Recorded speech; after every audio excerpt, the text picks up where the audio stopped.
சில விக்கிரக வழிபாடு செய்கிறவங்க கொஞ்சம் விலகி மன தேவைகள். இப்பொழுது அன்பின் காணிக்கைகள் சபைக்கு முன்பாக கல்லு பதிக்கிற அந்த காணிக்கைகள் ₹100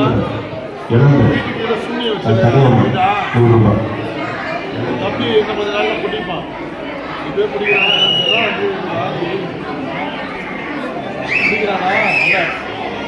பிடிப்பான் வீடு பிடிப்பான். உங்களை வந்து ஜெபம் பண்ணுறிய ஒழுங்கா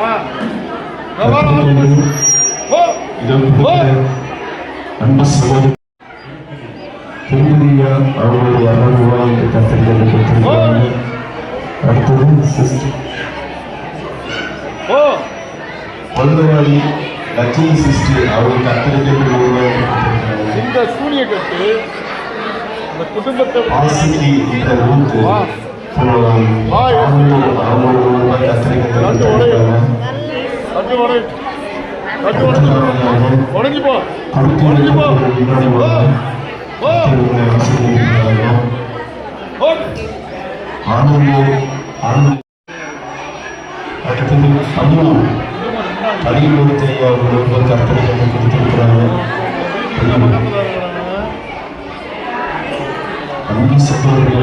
சகோதரர்கள்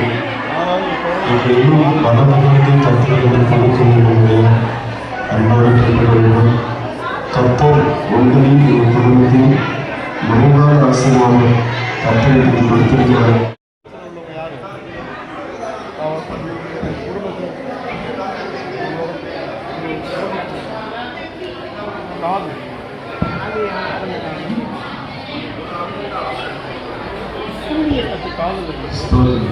இந்த நிமிஷத்துல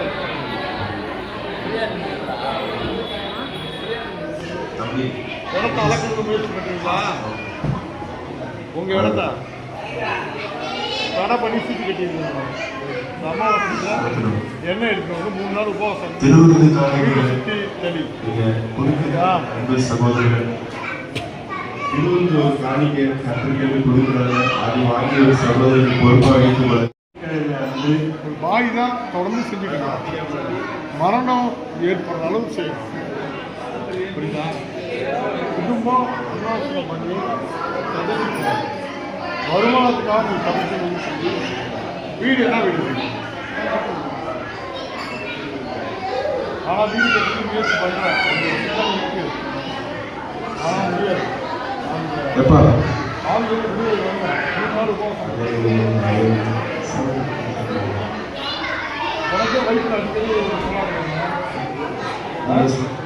நம்ம சபையில் வந்து அவர்களுடைய ஜபம் கண்டிப்பாக ஒன்று நீங்கள் சபையில் வந்து கலந்து கொள்ள முடியாது. 1ஆம் தேதி வாக்குத்தத்தம் இருக்குது. நீங்கள் அதில் கலந்து கொள்ளும்படியாக கொள்கிறோம்.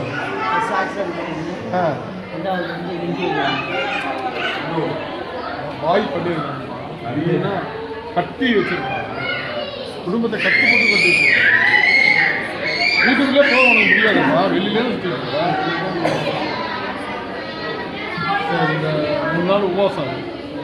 பௌர்ணமி இப்போ வருது திங்கள் சனி திங்கள் இந்த ஞாயிறு இன்னைக்கு ஆரம்பிக்கும். அடுத்த வாரத்தில் சொல்கிறேன். சனி ஞாயிறு திங்கள் 3 நாள் அடி சாப்பிடாத பால் வருது. கிளம்பு இந்த பாயும் கட்டி போய் உடஞ்சி அதுக்கெல்லாம் கட்டி உடஞ்சி வந்துருவீர விட்டு வயிறு அப்படியே ரிவர்ஸ் ஆகி வந்து இது சிஸ்டம் ஏழுன்னு ஒரு ஏவுதல் கட்டு தான். அது உனக்குள்ளேயும் அது பத்து நீங்கள் 2 பேருக்கு யாருக்கு விளைவு வந்து உங்களுக்கு தான் வந்துடும். உண்மையே பையா சிஸ்டர் அந்த விளைவினம் இப்போ விட்டுட்டு நீ கொஞ்சம் டைட்டாக இருக்கிற கடவுள் ஒன்றும் பண்ண முடியாதுன்னு தெரிஞ்சுக்கிச்சு. இவரை வந்து துன்பப்படுத்தி அதனால் உனக்கு கண்ணீர் வேதனை பிரிவினை சிலர் கேட்குறாங்க. நான் சொன்ன அப்பயே கேட்குறாங்களா இல்லையா? அந்த அளவு ஒன்று கேட்க வச்சு உன் வாழ்க்கையை ஈடுபடிக்கணும் அப்படின்னு ஏவுதல் வேலை ஒழுங்கா 2 பேர் கை வச்சு இரவு நேரத்தில் ஜெபம் அமாவாசை ஜெபத்துக்கு ஒரு விரோத வரும். விரோதம் இந்த ஜெபம் உட்காரம் போங்க. உட்கார ஜெபத்தை பண்ணிட்டு போங்க.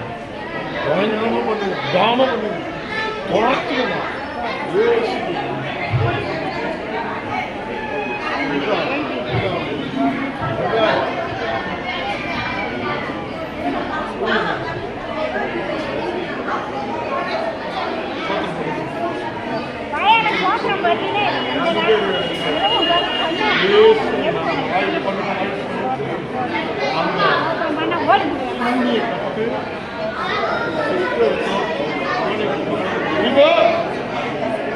அப்படியே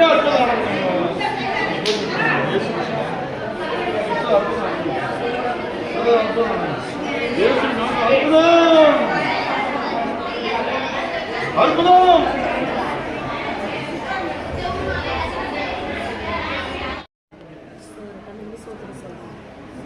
அந்த விக்கிரக கட்டி வெளியே போகணும்.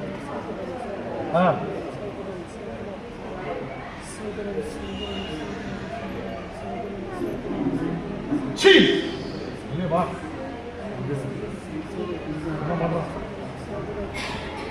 நீ சொல்லாத இந்த சோத்திரம் விக்கிரக வர மாட்டேன் சொல்லாதரா. நீ சோத்திரம் சொல்லாத. வெளியே வா. இவனுக்குள்ளேருந்து வெளியே வா. இவனுக்குள்ளேருந்து வெளியே வா. இவனுக்குள்ளேருந்து வெளியே வா. வா. ரொம்ப நேரம் நிற்காத விக்கிரக ஆவியே.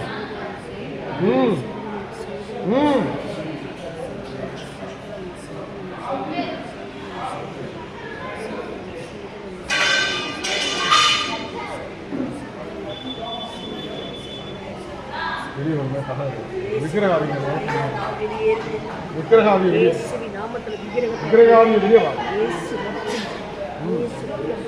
வெளியே வா. வெளியே வா. வெளியே வா. விக்கிரகாவி சீக்கிரம்.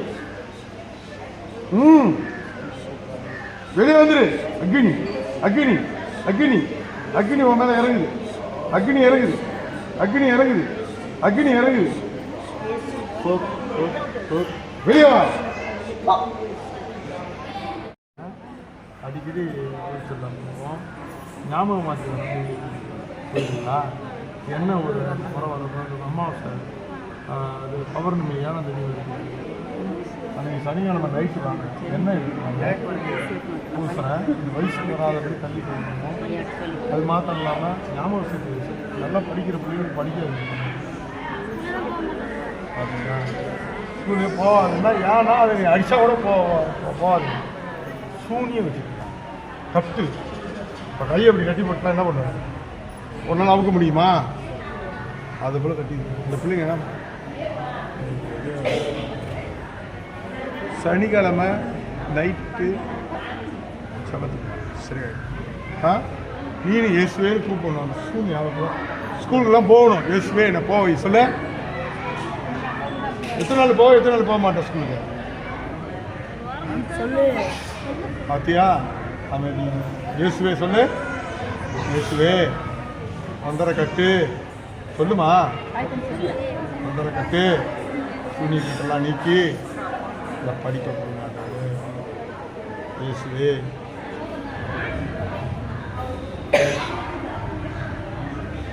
பண்ண முடியுமா? ஸ்கூலுக்கு போகாதபடியாய் மந்த புத்தி வரும்படியாக ஏவப்பட்டீங்க. கட்டுகள் இந்த பிள்ளையை விட்டு வெளியே போகும்.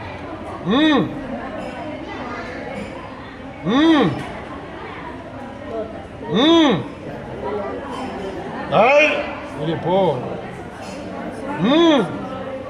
இயேசுவின் நாமத்தினால சொல்ற பள்ளிக்கூடம் போகாதபடியால் சூனிய கட்டுகள் இயேசுவின் நாமத்தினால் உடைந்து போ.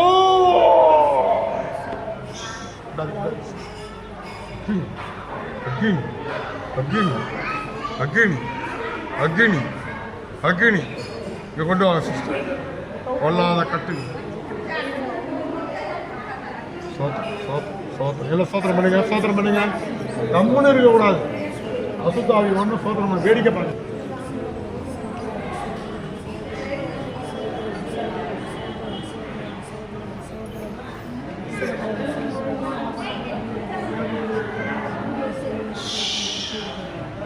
வாயில கண்ண முடியுமா? இயேசுவை நினைமா. ஸ்ரீ நாமத்தினால வெளிவா, வெளிவா. அக்னி அக்னியை கட்டுங்க, அவிழ்ந்து ஓடும்.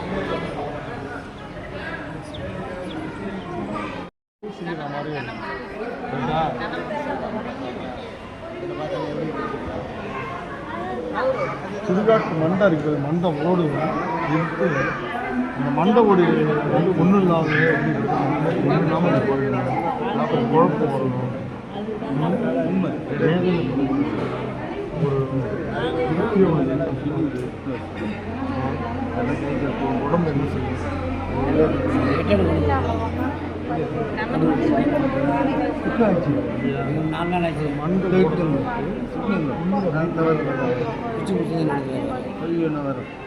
அது தொடர்ந்து சொல்லிக்கிறேன். என்ன வரும்? 500 கொண்டு வரணும்.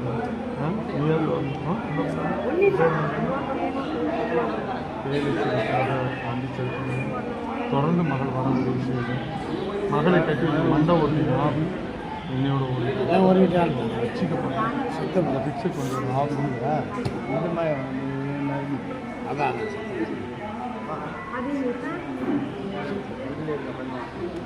என்ன வாங்கிடுவா. இந்த நிமிஷத்தில் ஓடி அவருக்கு ஒரு அற்புதம் நடக்கிற விஷயம், அடையாளம் நடக்கிற விஷயம். உன் குடும்பத்துக்கு கவலைனாலதானப்பா உனக்கு ஒரு தெய்வத்தை என்ன முடியும். நீ என்னென்னமோ எங்கெங்கேயோ போய் வேண்டுதலை பண்ணி பார்க்குற. ஆனால் ஒன்று என்னன்னா வீட்டுக்குள்ளே நீ சரி பண்ண புரியுதா. 2 பேர் ரொம்ப இதாக காட்டுது. 2 பேர் யார் எத்தனை பிள்ளைங்க? 2 பேர் ரொம்ப உக்கரமாக இருக்காங்க. ஒன்று தான் நான் 2 பேர் காட்டுது. அவங்களுக்கு குறித்து ரொம்ப கவலையாக இருக்கு. பையா உண்மைதான். அந்த கவலை தான் உனக்கு வந்து கை காலம் இருக்குது. ஆனால் நீ போய் ஏதோ செய்யணும் இருக்கா, ஒப்பு துணி இருக்கான்னு பார்க்க. ஆனால் அவன் துணி இருக்கு, ஒப்பு இருக்குன்னு சொல்கிறான். அதெல்லாம் பொய். ஏன் அப்படின்னா உனக்கு அதெல்லாம் பழிக்காது. நீ சாதாரண ஆள் கிடையாது. நீ எல்லாத்துக்கும் விளைவு பார்த்துட்டு வர உண்மையா இல்லையா? உண்மைன்னா உண்மைன்னு சொல்லு. அதெல்லாம் அது உனக்கு பழிக்காது. புரியுதா? நீனா உனக்கு செய்யணும் வச்சுக்கிட்டாதான். உண்மையா இல்லையா நான் சொல்லுங்க. அதனால கவலைப்படுறத விடு. ஆண்டவரோட விடுதலை தராங்க. பெற்றுக்கிறியா? அப்போ காலை சாயந்தரம் ஜெபம் பண்ணாங்க. இந்த கை மட்டும் இந்த கை கணக்கு அதில் ஒரு வலி இருக்கு. சுற்றுன்னு இருக்கா? இப்போ அது மறையுமா? எங்க ஜாய்ஸ் இருக்க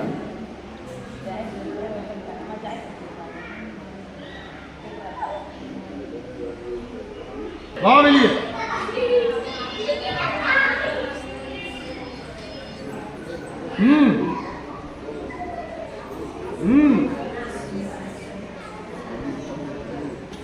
உடம்புலாம் எரிச்சலா இருக்கா? இருக்கு சொல்லு. இந்த மாதிரி கேட்கறது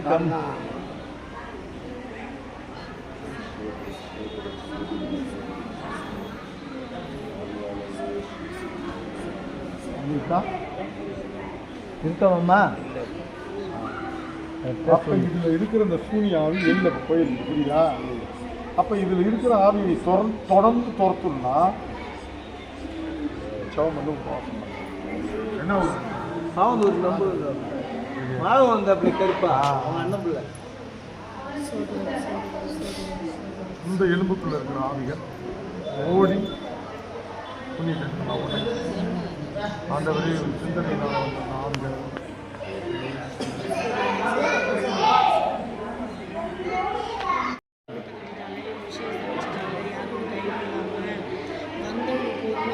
எங்கே வேலை பார்த்து எங்கே பார்த்தேன். ஜெபிச்சுட்டு வந்தாங்க. சொந்த பந்தம் போனால் எரிச்சு நடிச்சுட்டு வந்தாங்க. அந்த வேலை நிலக்கல்படி அதனால கொஞ்சம் போயிருக்கலாம் சிஸ்டர். வேலைக்கு போகக்கூடாது, எல்லாமே கொடுக்குறாங்க முடியாது. பிரச்சனையில் இந்த பஸ் போய் வந்தாலும் அதுவும் கிடைக்காது. அதெல்லாம் உடம்புல மரம் ஏறாது. அவங்க அத்தை அவங்க அத்தை ஊருக்கு அவங்க அத்தை பண்ணிட்டு உனக்கு கேட்பாங்க. இதெல்லாம் ரெஜிஸ்ட்ரேஷன் பண்ண பிறகு சாப்பிட முடியாது. இதை இப்போ நான் இருந்தேன்னா கிரிகை மாதிரி எத்தனை வருஷம் அந்த கை கொடுப்பா அவனே கொஞ்சம் அவனுக்கு அவன் தனமுடு சண்டை போட்டு அதெல்லாம் அந்த மாதிரி பண்ணுறேன். உங்கள் அம்மாவும் பண்ணியிருக்காங்க. அம்மா பேர் என்ன? வயசு நம்ம எப்படி போனேன் பசங்க போனேன் அடிக்கிறீங்க நான் பண்ணாலும் எடுத்து ஒன்றும் முடியல. நிறைய பேர் கூட அடிக்கிறாங்க. எனக்கு யாரும் இது எங்கே போனாலும் சரியாகும். அது சூழ்நிலை கட்டு வந்து சோழ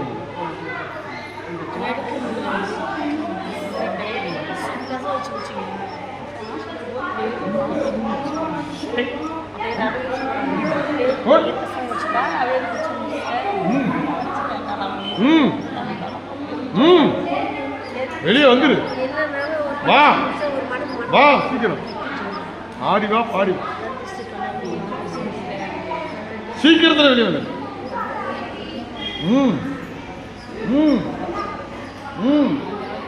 அக்னி அக்னி அக்னி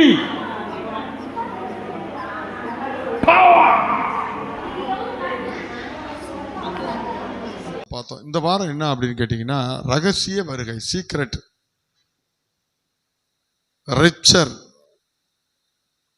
ரெப்சர் சீக்ரெட் கம்மிங்.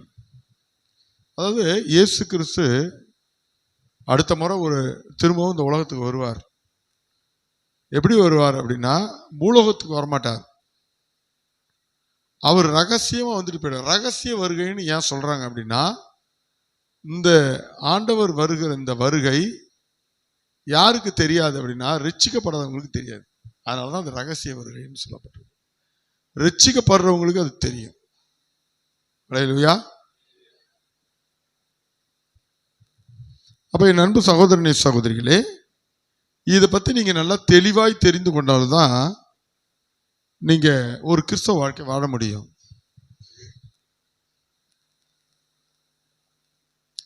1 தெசலோனிக்கேயர் 5:2 வாசிப்போம். அவர்கள் தப்பி போவதில்லை. இதான் 5:2 என்ன பண்றீங்க? திருடன் வருகிறது போல வருவார். திருடன் சொல்லிட்டு வருவானா? எல்லாரும் தெரியறது போல வருவானா? இல்ல. அப்ப ஃபர்ஸ்ட் ஒரு முறை இயேசு வந்துட்டாரு. 2ஆம் வருகை எப்படி அப்படின்னு கேட்டீங்கன்னா, ரகசிய வருகை. சொல்லுங்க எல்லாரும். அப்ப அந்த இயேசு வரும்போது திருடனை போல வருவார். வந்து உங்களை என்ன பண்ணுவாரு? எடுத்துக்கொண்டு போவார். அப்ப யாரெல்லாம் விக்கிரகத்தை வணங்குறாங்களோ, யாரெல்லாம் விபச்சார வேசித்தனம் பொய் திருட்டுன்னு வாழ்றாங்களோ, அவர்கள் இந்த பூமியிலே இருந்துருவாங்க. அப்படி இல்லாதவர்கள் டப் டப்னு காணா போயிடுவாங்க. இப்ப நீங்க 10 பேர் இருக்கிறீங்க, இங்க டப் டப்னு என்ன பண்ணுவாங்க? காணா போயிடுவாங்க. 2 பேர் உரல அரைச்சிக்கிட்டு இருப்பாங்க. அதுல ஒருத்தன் இருப்பான், இன்னொருத்தவன். சபைகள்ல கூட பாத்தீங்கன்னா அநேக பாஸ்டருங்க கைவிடப்படுவாங்க, அநேக விசுவாசிகள் கைவிடப்படுவாங்க. நிறைய பேரை காணும் தேடிக்கிட்டு இருப்பாங்க. இது எங்க நடக்கும் சார் அப்படின்னா, உலகம் முழுவதும் நடக்கும்.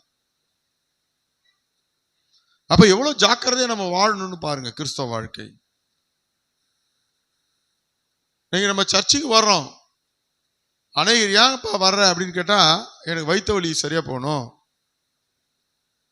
இல்லைன்னா வப்பு சூனியம் சரியா போகணும் அப்படின்னு நாங்க வர்றோம் சார் அப்படின்னு நம்ம சொல்றோம். இல்ல, நம்ம ஒரு குறிக்கோளை தெரிஞ்சுக்கணும். நம்ம எல்லாம் பரலோகம் போக வேண்டும்.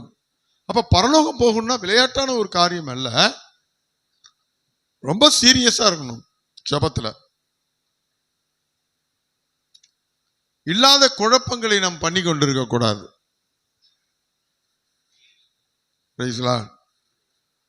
இப்ப இருக்கிற கிறிஸ்தவர்கள் என்ன பண்றாங்கன்னா, எப்படியாவது நடிச்சு நம்ம ஒரு கிறிஸ்தவங்களா இருக்கணும், நம்ம வியாதி சரியா போயிட்டா போதும் அப்படின்னு நிறைய பேர் கிறிஸ்தவங்க நினைக்கிறாங்க. உங்க வியாதியிலேயே நீங்க எவ்வளவு கஷ்டப்படுறீங்க. அதுக்காக மதம் மாறுறதுக்கும் தயாரா இருக்கிறீங்க, யாரை கொல்றதுக்கும் தயாரா இருக்கிறோம். அதுவே ஒரு வியாதி வந்துட்டா உங்க குடும்பத்தை எழுந்துடுறீங்க, பிள்ளைக்குட்டியை எழுந்துடுறீங்க, கணவனை எழுந்துடுறீங்க, மனைவியை எழுந்துடுறோம், உறவினரை எழுந்துடுறோம். ஆனா இதுக்கே இவ்வளோ வேதனைன்னு சொன்னா நீங்க பரலோகம் போகலன்னா வருகிற நரகம் அது பயங்கரமா இருக்கும், வேதனைக்குரியதா இருக்கும். இதெல்லாம் நீங்க புரிந்து கொள்ள வேண்டும். ஏதோ மோட்ச நரகம் சும்மா சொல்றாங்க போல இருக்கு அப்படிலாம் நினைக்க கூடாது. உண்மையிலே மோட்ச நரகம் இந்த உலகத்துல இருக்கு. அப்படி உங்களுக்கு ஒரு சந்தேகமா இருந்தா ஒரு மணி நேரம் வெயில்ல நின்று பாருங்க, அப்ப தெரியும் நரகம் இருக்கா இல்லையான்னு. சர்ச்சில் நீங்க குடிகாரர்களால நிறைந்து இருக்கிறது சர்ச்சி. பாஸ்டருங்க குடிக்கிறாங்க, பிஷப்புக்கு குடிக்கிறாங்க, விசுவாசிகள் குடிக்கிறாங்க, பல பாவங்கள் நம்ம செய்கிறோம். இப்படிலாம் இருக்கும்போது நாம் பரலோகம் போறதுக்கு முடியாம தவிக்கிறோம். அப்ப இந்துக்கள் 10 பேர் சேர்ந்துக்கிறாங்க. சேர்ந்துட்டு என்ன பண்றாங்க, நீ கிறிஸ்தவ மார்க்கத்துல ஒழுக்கத்தை பத்தி நீ ஏன் சொல்ற, நீ ஏன் சொல்லிட்டு இங்க வர்றாங்கிறான் அவன். அப்ப அவங்கள்ட்ட போய் நம்ம என்னங்க சொல்ல முடியும் அப்படின்னு சொன்னா நம்ம ஒண்ணுமே சொல்ல முடியாது. நாம தான் சரி பண்ணிக்கணும் நம்ம வாழ்க்கைய. இருக்கிறவங்க ஒரு ஃபங்க்ஷன் நடந்தா 10 பேர் நீ கூடி இருக்கிற, நீங்க தான் சொல்லணும் நம்ம குடும்பமான இருந்தா ரயில் ஏறும், இல்லைன்னா ஏறாது. அப்ப நீங்க சொல்லணும். குடிக்கிறத பத்தி நான் ஒன்றும் சொல்ல, குடிக்கிறது உன் விருப்பம், பான்பராக்கு போறது உன் விருப்பம், ஹான்ஸ் போறது உன் விருப்பம், விபச்சாரம் பண்றது கூட ஒரு விருப்பம். அதை நம்ம போய் தடுக்க முடியாது. ஆனா நான் என்ன சொல்றேன்னா, உன் குடும்பத்தையே ஒரு கேவலப்படுத்துற மாதிரி கும்பல் கூடுற போது, 4 உறவினர்கள் வரும்போது நீ அந்த இடத்துல வேணுங்கன்னு செய்யறேன்னா உன் குடும்பம் எப்படிப்பட்ட குடும்பம் அது? அதைதான் நீங்க யோசிக்கணும். அதுல 10 பேர் ரட்சிக்கப்பட்ட நாம இருக்கிறோம், ஞானஸ்தானம் எடுத்து இருக்கிறோம். அப்ப நாம தான் அறிவுரை சொல்லி கொடுக்கணும். குடிகாரனை திருத்த முடியாது, கூத்தியா வச்சிருக்கணும் திருத்த முடியாது, கடவுளா திருத்தினாதான். ஹான்ஸ் போடுறவனு திருத்த முடியாது. அது ஒரு தப்புன்னு நம்ம நீ செய்யறது தப்புடா அப்படின்னு சொல்லி அவங்கள நம்ம திட்ட முடியாது. ஆனா ஒரு சொந்தக்காரங்களாம் நிறைய பேர் வரும்போது, ஊருக்காரங்களாம் கூடி இருக்கும்போது நம்ம அந்த இடத்துல என்ன பண்ணணும், விலகி இருக்கணும். எந்த தவறா இருந்தாலும் சொல்றேன், குடின்னு கிடையாது, குத்தியான்னு கிடையாது, பொய் திருட்டு எல்லாம் நம்ம அந்த நேரத்துல ஒழுக்கமா நம்ம நடந்து கொள்ள வேண்டும். ஏன் அப்படின்னு சொன்னா, என்னை பத்தி ஒண்ணும் கிடையாது, உங்களை தான் திட்டிட்டு போறாங்க. நான் திட்டு வாங்கி எனக்கு சகிச்சு போச்சு. நான் எரும மாடு மாதிரி, எனக்கு நீங்க திட்டினீங்கன்னா கூட ரோசம் எதுவுமே வராது. ஆனா உங்களை திட்டுறாங்களே அப்படின்னு தான் எனக்கு கொஞ்சம் வருத்தமா இருக்கு. என்ன திட்டுனா பரவாயில்ல, ஆனா உங்களை திட்டுறாங்களே, உங்க குடும்பத்தை திட்டுறாங்களே அப்படிங்கும் போது அது எனக்கு என்ன ஆகுது, ஒரு வருத்தமா இருக்குது. ஏன்னா உங்களை அந்த அளவு நாங்க நேசிக்கிறேன். இல்லைன்னா என் குடும்பத்தை விட்டுட்டு, எங்க ஊரை விட்டுட்டு, எங்க வரமுறையை விட்டுட்டு இந்த தகர டப்பாக்குள்ள வாழணுங்கிற அவசியம் இல்லை. நீங்க எல்லாருமே மாடி வீட்டுல வாழ்றீங்க. நான் வரும்போது எல்லாருமே குடிசை வீட்டுல தான் இருந்தீங்க. எஸ்தரமா இன்க்ளூஸ் எல்லாருமே குடிசை வீடு தான். இன்னைக்கு எல்லாம் 2 மாடி 3 மாடி வச்சு வாழ்றீங்க. நான் 50 வருஷத்துக்கு முன்னாடியே எங்க வீட்டை நீ அநேகர் பார்த்துருக்கீங்க. மாடி வீட்டுல வாழ்ந்தேன், பிறந்ததே மாடி வீட்டுல பிறந்தேன். சரி இருக்கட்டும், இன்னைக்கு தகர டப்பாக்குள்ள இருக்கிறேன் நான். ஏன் அப்படின்னா உங்களை அந்த அளவு நேசிக்கிறேன், நீங்களா பரலோகம் போகணும் அப்படின்னு நினைக்கிறேன். ஹல்லேலூயா. உங்களை விமர்சிக்கணும், உங்களை திட்டணும், இல்ல உங்களை அவமானப்படுத்தணும் அப்படிங்கிற நோக்கம் இல்ல. நீங்க உங்களை உணர்ந்து சரியான பாதைக்குள்ள நம்ம கொண்டு வரும். ஆமென். சரி, 2 பாருங்க, 2 கொரிந்தியர் 15:53 54 வரைக்கும் ஒருத்தவங்க வாசிங்களா. 1 கொரிந்தியர் 15:51 54 வரைக்கும் வாசிங்களா.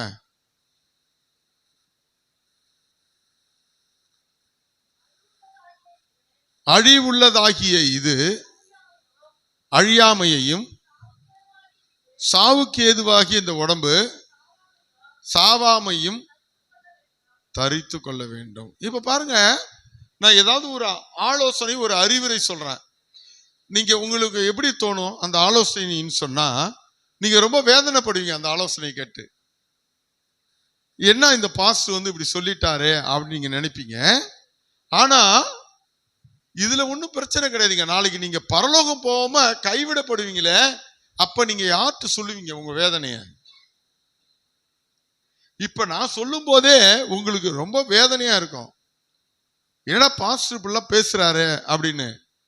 ஏன் நான் பேசுறேன்னா, பணம் சம்பாதிக்கணுங்கிற நோக்கத்துல நான் வரல. நீங்க தவறு செய்யும் போது அதை நான் சுற்றி காட்டுறேன். இது ஏன் அப்படின்னு சொன்னா, நீங்க எப்படியாவது பரலோகம் போகணும். உங்களை திட்டணுங்கிற நோக்கமே கிடையாது எனக்கு. உங்களை வேதனைப்படுத்தணுங்கிற நோக்கமே இல்லை.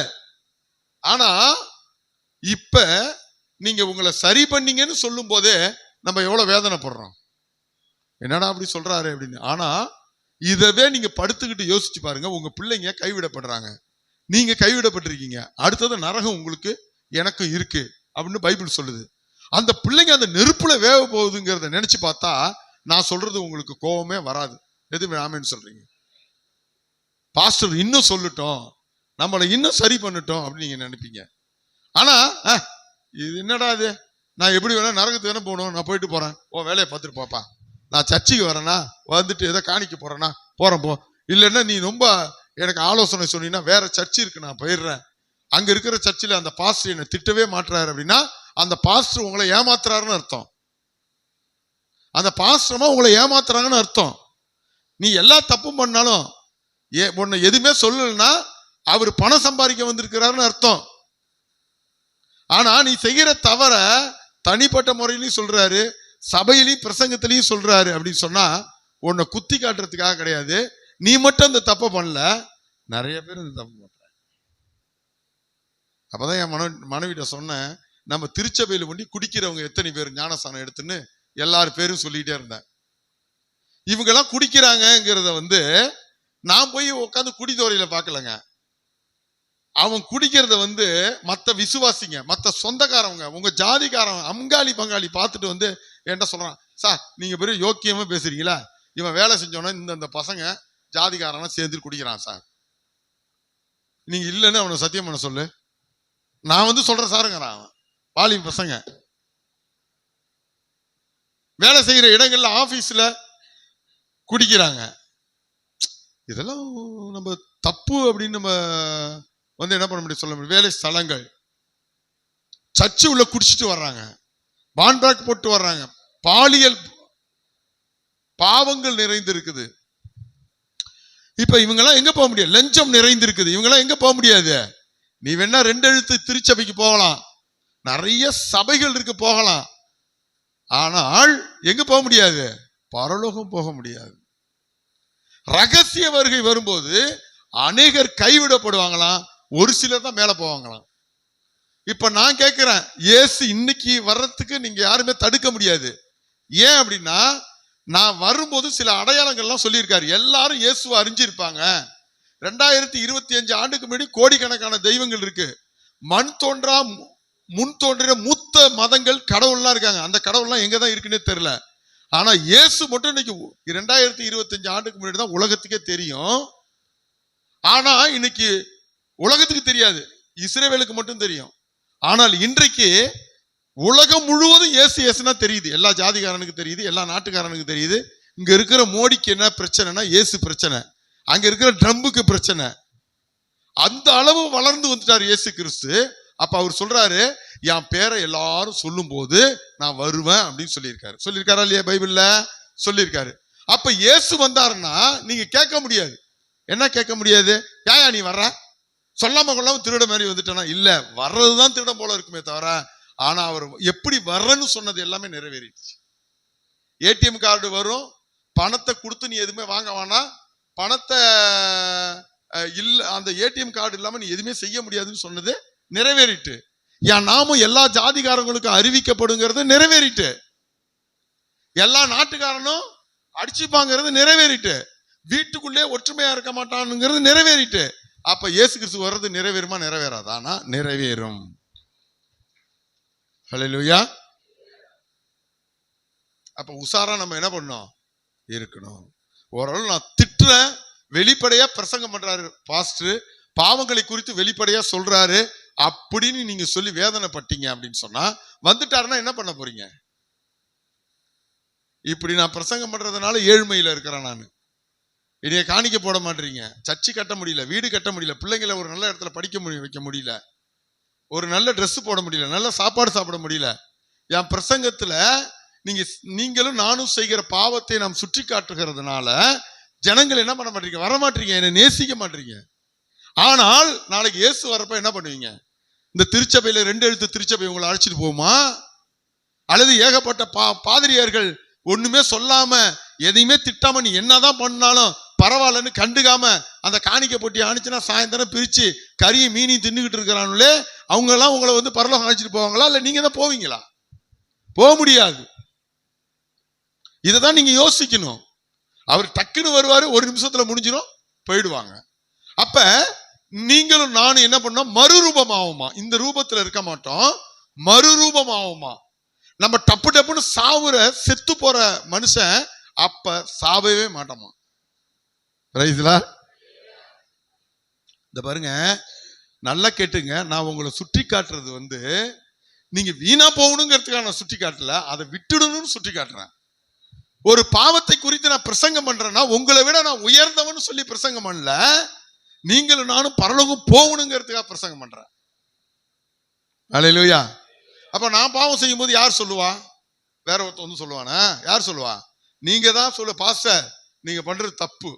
யார் சொல்லுவா? விசுவாசி தானே சொல்றீங்க. அப்ப நான் வருத்தப்பட்டுக்க முடியுமா? வருத்தப்பட்டுக்க முடியாது. ஏன்? நீங்க என்னுடைய சகோதரர்கள். அப்ப நான் வீணா போனா நீங்க சொல்றீங்க, நீங்க வீணா போனா நான் சொல்லணும். ஒருவருக்கு ஒருவர் நாம குடும்பமாய் இருப்பதுதான் திருச்சபை. நான் என்னடா அப்படி சொல்றேன் அப்படின்னு நினைக்க கூடாது. நான் பாவத்திலிருந்து நிச்சயமா விடுதலை வரணும், மறுரூபம் அடைய வேண்டும். அப்ப பாருங்க, முதல்ல ஆண்டவர் வர்றது எப்படி வருவாரு? ரகசியமா திருடனை போல வருவாரு. 2வது அவர் வரும்போது நம்ம எல்லாம் மறுரூபம் அடைவோம். சிலரை எடுத்துட்டு போவாரு, சிலரை விட்டுட்டு போயிடுவாரு. 54 வரைக்கும் வாசிங்க. 51 54 சீக்கிரம். இதோ ஒரு ரகசியத்தை நான் உங்களுக்கு அறிவிக்கிறேன். நாம் எல்லாரும் நித்திரை, அதாவது மரிச்சு போறதில்ல, ஆகிலும் கடைசி காலத்திலே ஒரு இமை பொழுதுதானா. இத பாருங்க, அப்படி கண்ணை மூடி தொடங்க. எவ்வளவு நேரம்? அப்படி கண்ணை மூடி தொடங்க. அப்படிங்கிறதுக்குள்ள அதே தவிர கண்ணை அப்படியே மூடிடாதீங்க. அந்த இமை பொழுதுனா அதான் ஒரு இமை பொழுதுல கடைசி எக்காலம் தொனிக்கும் போது ஒரு நிமிஷத்திலே, ஒரு இமை பொழுதிலே நம்ம எல்லாரும் மறுரூபமாக்கப்படுவோம்.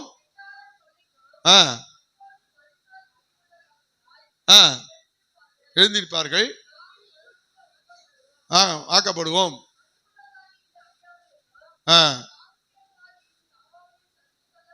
ஆமென். 54 வாசிச்சிட்டீங்களா? பிரைஸ்ல எல்லாம் சொல்லுங்க. இப்படின்னுங்க, கை தூக்காதீங்க, இப்படின்னுங்க. இதுக்குள்ள நம்ம போயிடுவோமா? எக்காலமும் அதுக்குள்ள ஊதிடும்.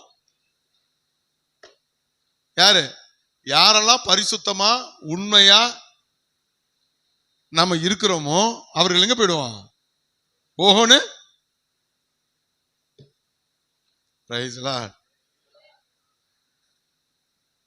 ஊருக்காரனே காரி மொழிகிறான் நம்ம குடும்பத்தை பார்த்து அப்படின்னா நம்ம எப்படி பரலோகம் போக முடியும்? உங்களை, அதாவது நான் என்ன சொல்றேன்னா, நான் சொல்றதை நல்லா தெரிஞ்சுங்க, நான் சொல்றேன் வருத்தப்பட்டு. பவுல் சொல்றாரு, குடிக்கிறவன் திருந்தறதுக்கு வழி இருக்கு, ஆனா வெளியில தெரியாம குடி அப்படிங்கிறாரு. ஏன் அப்படின்னா, இருக்கிறவனையும் கெடுக்காத. சொல்லு, எல்லாம் சொல்லுங்க. இருக்கிறவனையும் கெடுக்காத. அப்படி கை வச்சு சொல்லுங்க, இருக்கிறவனையும் கெடுக்காத. அவனாவது நல்லா இருக்கு. அப்பனும் புள்ளி சேர்ந்து குடிக்கிறான்யா. அப்பம் புள்ள மருமம் எல்லாம் சேர்ந்து குடிக்கிறான்யா. இது மாதிரி இருந்தா எப்படிப்பா? ஜாதி இல்லைங்கிறோம், ஜாதி இல்லையா? ஜாதி உண்டு.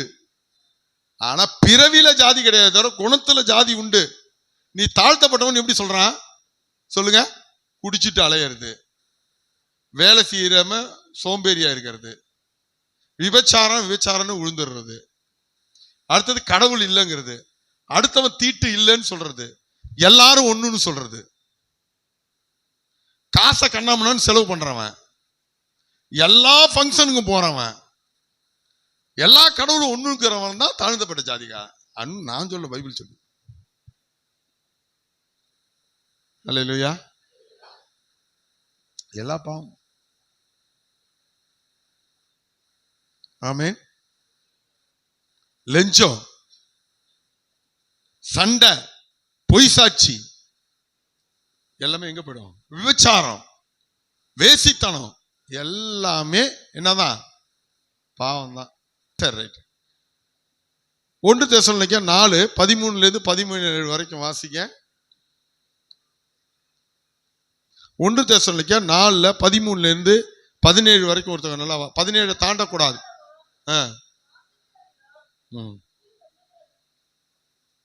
1 தெசலோனிக்கேயர் சிஸ்டர் வாசிக்கிறதெல்லாம் நம்ம இதுல ஆளுங்க ரொம்ப டல்லா இருக்கு.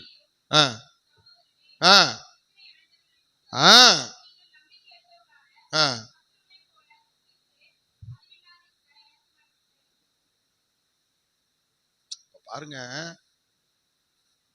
உலகத்தான் எப்படி சாமி கும்பிடுறான்?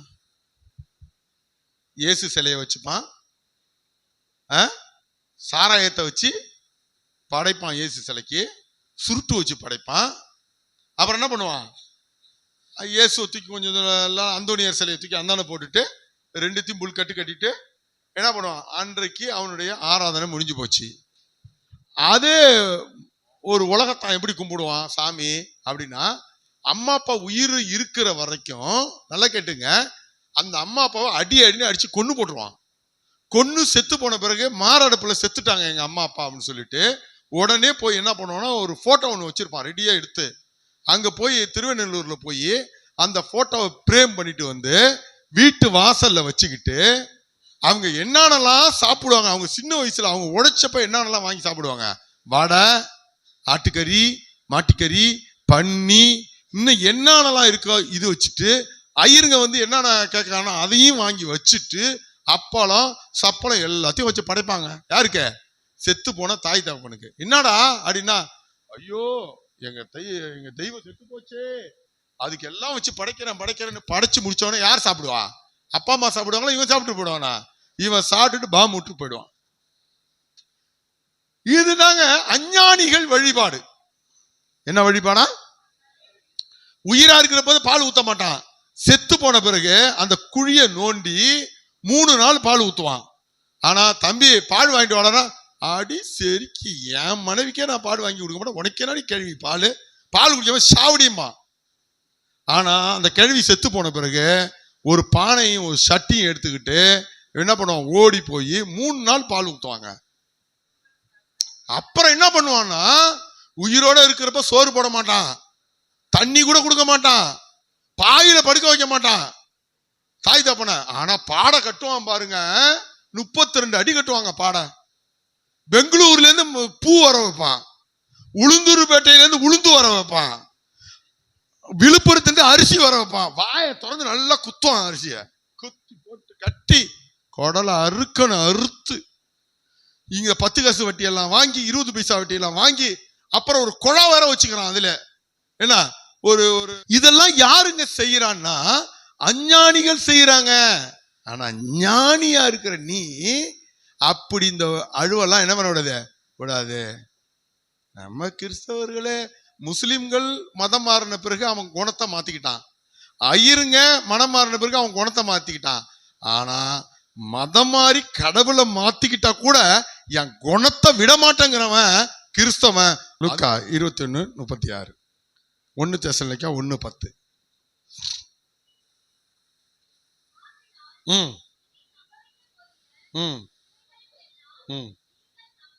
ம்.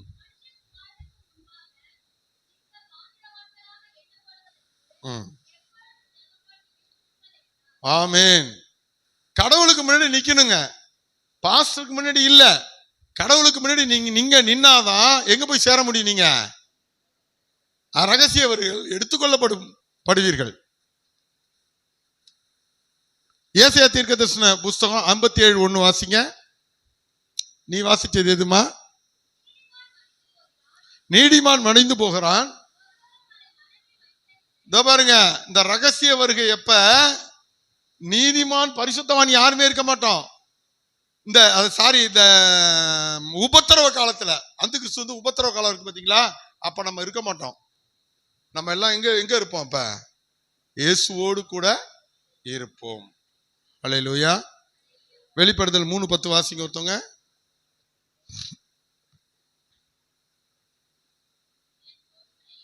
என் பொறுமையையும்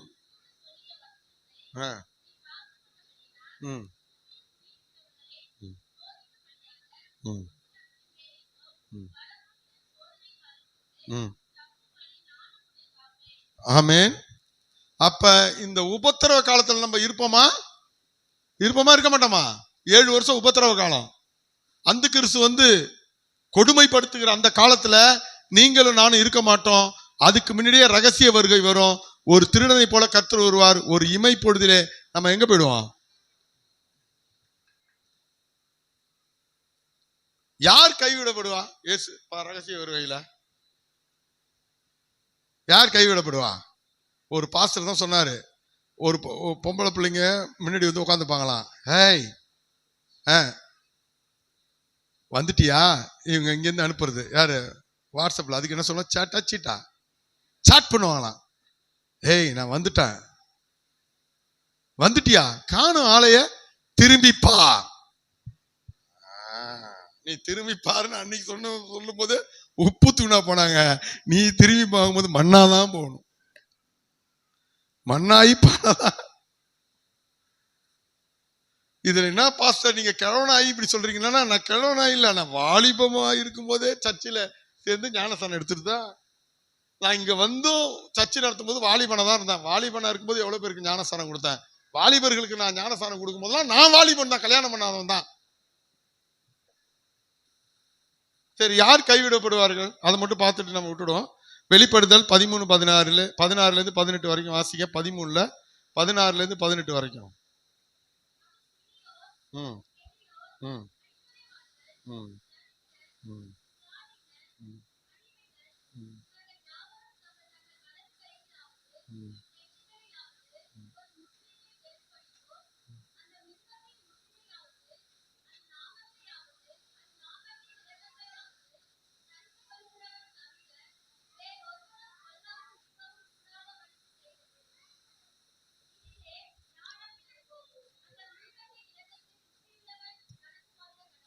பாருங்க, யாரெல்லாம் இயேசுக்கு இங்க பாருங்க, எல்லாம் பாருங்க, முடிச்சிடுறேன் கரெக்டா 12 மணிக்கு முடிச்சிடுறேன். யாரெல்லாம் இந்த இப்படிங்கிறதுக்குள்ள போக முடியாம இந்த உலகத்திலே இருப்பாங்கன்னா, வலது கையில முத்திரை, வலது கையில நெத்தியில முத்திரை, விக்கிரகத்தை வழிபடுற யாரும் எங்க போக முடியாது. நீ இயேசுவையே விக்கிரகமா செஞ்சு வணங்கினாலும் சரி, செவுத்தியார நீ வணங்கினாலும் சரி, நீ அந்தோனியார வணங்கினாலும் சரி, மாதாவை சிலை செஞ்சு வணங்கினாலும் சரி, சத்தியமா நீ எங்க போக முடியாது அப்படின்னு நான் சொல்லப்பா. சத்தியமான வசனத்திற்கு போக முடியாது. Praise Lord. ஆனா ஒண்ணு என்ன தெரியுங்களா, இது இல்லைன்னா உங்களுக்கு இந்த உலக பிரகாரமான நன்மைகள் கிடைக்காம செய்யுமா. ஆபத்து பாருங்க. அதான் நான் சொல்றது உங்களுக்கு புரியுதா இல்லையா? அதாவது உங்களுக்கு ஒரு மூட்டை அரிசி தரேன்னு சொல்றாங்க. நம்ம பட்டினி கிடக்குறோம், எல்லாம் கவனமா கேட்டுங்க. ஒரு மூட்டை அரிசி தரேன்னு சொல்றாங்க. நீங்க என்ன பண்ணுவீங்க? ஒரு முத்திரை போட்டுக்கப்பா அப்படின்னா நீங்க என்ன பண்ணுவீங்க? நீங்கள் நானும் ரொம்ப நாளா பட்டினி கிடக்குறோம், முத்திரை போட்டு தானே ஆகணும். அது மாதிரி காலகட்டங்கள்லாம் வருமா? அதுல போட்டு பாருங்க, நெத்தியிலாவது தங்கள் தங்கள் வலது படிமா. ம் ம்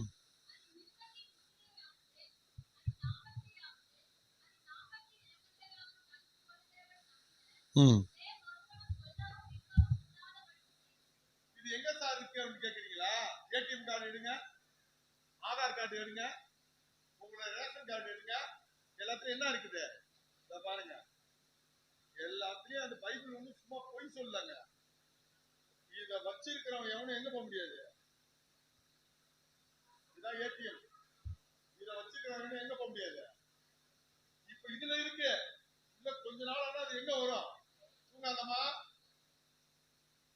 இதுல என்ன இருக்குது? முத்திரை இருக்கா இல்லைங்களா?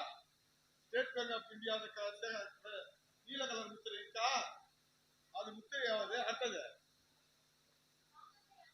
நானும் எஸ்பிஐ போட்டிருக்கா? நம்பர் இருக்கா?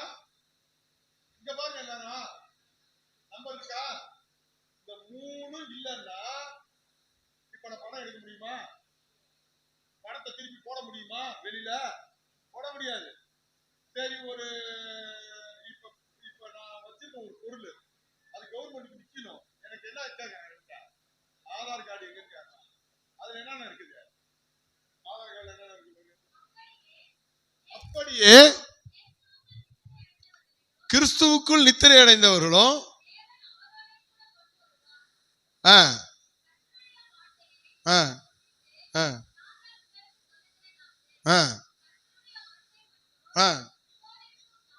உயிரோடு இருக்கும் நாம். இந்த பாருங்க, எல்லாம் நல்லா கேட்டுங்க. கர்த்தருடைய வருகை, அதான் ரகசிய வருகை தான் வருகைங்க. ரகசிய வருகை வரைக்கும் நீங்களும் நானும் உயிரோடு இருந்தால் நித்திரை அடைந்தவர்களுக்கு முந்திக் கொள்வது இல்லை. நித்திரை அடைந்தவன்னா நமக்கு முன்னாடியே செத்து போயிட்டாங்கல்ல பரிசுத்தவான்கள், அவங்களுக்கு முந்தி பார்க்க மாட்டோம். ஏனெனில் கர்த்தர் தாமே ஆறாவரத்தோடும், சும்மா வர மாட்டாரு. மோடி வர்றாரு, ஸ்டாலின் வர்றாருன்னா ஆறாவரத்தோட வர்றாங்கல்ல, அதே போல யாருங்க? கர்த்தர். சொல்ல மாட்டீங்களா? எல்லாம் பாப்பான்.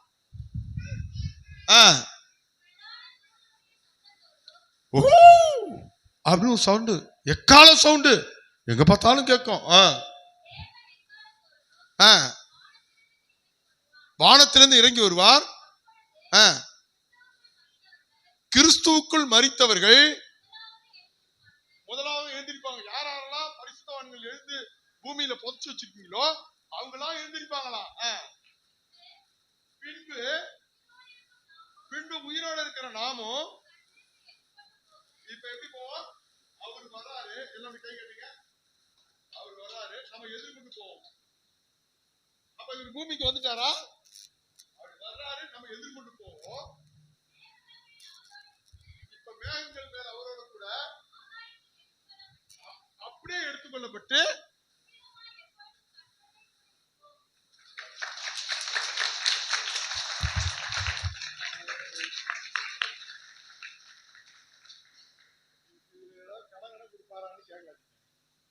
ஏதாவது ஆடி தள்ளுபடி உண்டான்னு கேட்காதீங்க. அவர் வர்றப்ப ஒண்ணுமே பண்ண முடியாது. ஜெயப்பிரியா எனக்கு வேண்டிய பெற்ற பொண்ணு கொஞ்சம் அழிச்சிங்க பண்ண முடியாது. நான் கொஞ்சம் உயர்ந்த ஜாதியே, நான் நிறைய பாஸ்டர் காணி கொடுத்தா முடியாது. பரிசுத்தமா இருந்தா என்ன பண்ண முடியும்? அங்க நானே போறேன்னா என்னன்னு தெரியாது. நானே கைவிடப்பட்டாலும் படுவோம் பண்ண அநியாயத்துக்கு. அல்லேலூயா. சந்தேகம் தான், நானே போவேன். நான் அப்ப நீங்க போவீங்க சந்தேகமானு தெரியாதீங்க. விசுவாசிகளுக்கு போவோம் அப்படின்னு. ஏன்னா ரெக்கமெண்ட் என்னால பண்ண முடியாதுங்கிறதுக்காக நான் சொல்ல வரேன். அல்லேலூயா. இப்ப நம்ம மாதிரி விசுவாசமா இருந்து மரிச்சவங்க முன்னாடி போவாங்க. அதுக்கு பிறகு உயிரோட இருக்க நம்ம போவோம். அவர் அப்படியே ஆகாயத்துல 2 பேரும் அப்படி சந்திப்போம். அப்ப பூமிக்கு வருவாருன்னு போட்டிருக்கா. அதனாலதான் அதுக்கு பேரு சீக்ரெட் கம்மிங். சொல்லுங்க. அப்ப பூமிக்கு வந்தாருன்னு போட்டிருக்கா. அப்ப நம்ம போய் எங்க இருப்போம்? அவரோடய தான் பாட்டு பாடுறான். இன்ப இயேசு ராஜாவை நான் பார்த்தால் போதும், மகிமையில் அவரோடு நான் வாழ்ந்தால் போதும். இன்ப இயேசு ராஜாவை நான் பார்த்தால் போதும், மகிமையில் அவரோடு நான் வாழ்ந்தால் போதும்.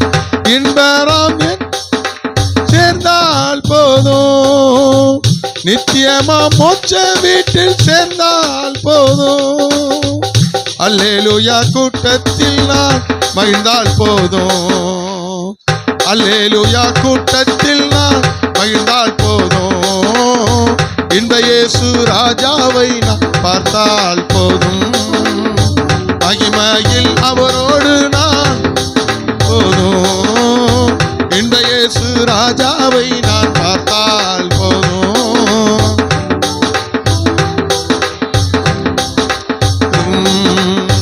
இயேசுவின் இரத்தத்தாலே மீட்கப்பட்டு, வசனமா வேலியாலே காக்கப்பட்டு, கரை திரை அற்ற பரிசுத்தரோடு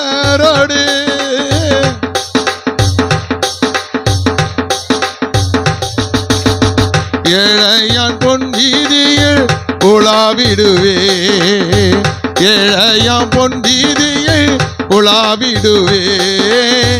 இன்ப இயேசு ராஜாவை எல்லாம் எழுந்து நின்று பாடுவோமா?